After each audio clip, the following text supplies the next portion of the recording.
the previous page is asking us to look at the milligram or the milliliters, and so we're going to go ahead and have to volume of an acid using a gram equivalent weight for that acid.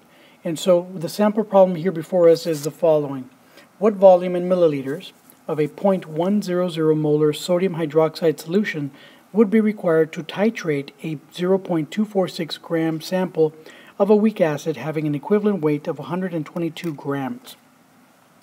Remember that the grams here represent the amount of mass of the acid that is proportional to 1 mole of that acid in solution. So it's kind of like a conversion factor for us.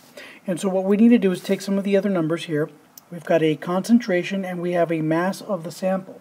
And so in order for us to proceed here, we kind of need to know how many moles we actually have. Since 122 grams is essentially what is found in 1 mole of the acid, we can definitely use this as a proportion and start by saying that this is going to be 122 grams per 1 mole of the acid. And so we usually would say here, write the word acid or write HA. But essentially this is the proportion here that we've got, the conversion factor. And so since we've got this grams here, what we would need to do here is essentially just divide the mass that we have, 0.246 grams of the sample. And so we'll go ahead and write that like that. And we want to go ahead and divide this by the equivalent weight. In this particular case, it's 0.122 grams per mole of the acid. And so when we do this, notice that our units of grams are going to cancel. And what that's going to give us here are the number of moles. And so doing the math will yield the following. And so let me get rid of some of this other stuff so that we can make some room for us here. And so when we do the math comes out to 2.016 times 10 to the negative 3, and this is going to be moles of the acid. Okay? And so what we've got to do here then is go ahead and use this information to find the volume. Remember that volume here is going to be critical when we actually pair it up with the moles, because this volume here of 2.016 times 10 to the negative 3, this mole value rather, these are the number of moles. And if I take this and I divide it by some unknown value of x, which we're going to put in liters here, this should give me the concentration of the base. And so what we've got here is going to be the concentration of 0.100 molar. And what we do here is we're going to have to do a cross multiplication. So we'll take this x value multiplied times 0.100, and that should give us what we need on the other side.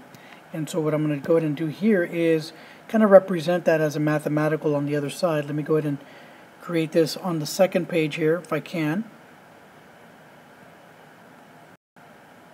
And what we've got here is the following. Let me just rewrite it. So we've got here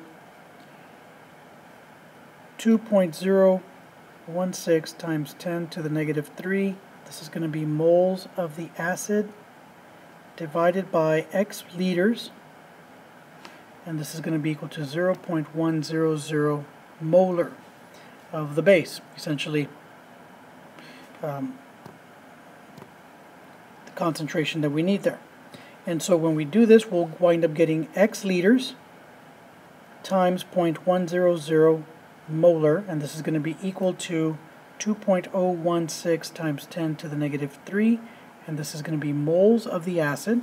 And so in order to get x by itself, we divide by 0.100 molar on both sides of the equation. Notice here that the molar here, represented by the big M, is actually moles per liter.